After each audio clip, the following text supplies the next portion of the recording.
A closer look now at the critical need for nurses at Valley hospitals. Currently, hundreds of openings remain unfilled at a number of local hospitals. Yeah, Channel 5's Alyssa Cole did some digging into why positions are opening up and also staffing status at our hospitals. She joins us live from our McAllen newsroom. And Alyssa, what did you find out?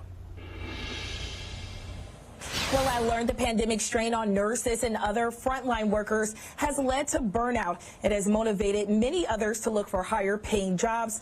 And to this day, nurses are still resigning. But I spoke with a chief nurse officer at South Texas Health System to find out what her team is doing to recruit and retain quality nurses. When you look at the job openings for nurse positions at Valley hospitals, you'll find hundreds. Healthcare is still the largest industry here in the Rio Grande Valley, and it is projected to grow by 22% by 2031.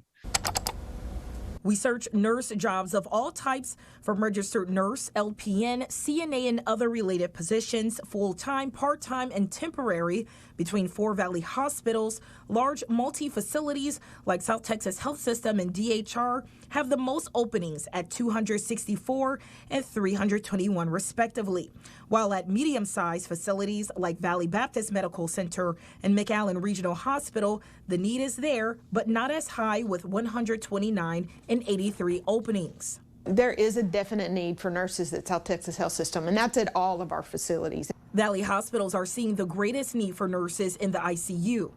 Ratio for nurses in the ICU is 2 to 1. So they have 2 patients to 1 nurse. So it requires a large amount of nurses. And so when we have a nurse that leaves from the ICU, it's really challenging. And hospital leaders say the quality of patient care remains uninterrupted because the need for caregivers will only increase in the spring, because many state nurses assigned to each Valley hospital are only here temporarily. The region got X amount of nurses that were divided equally between the hospitals in the Valley.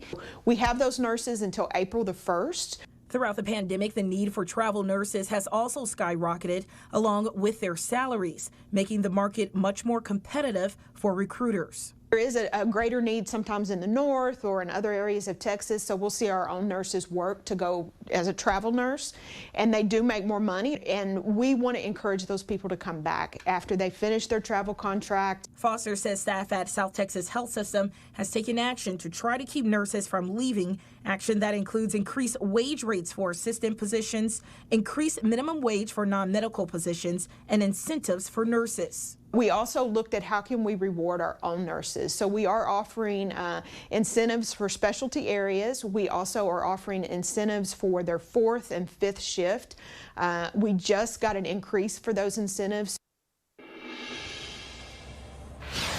An example of what those increased incentives look like: ICU nurses are eligible for an extra $500 per day when working a 4th shift, plus their overtime base pay, and $700 for their 5th shift.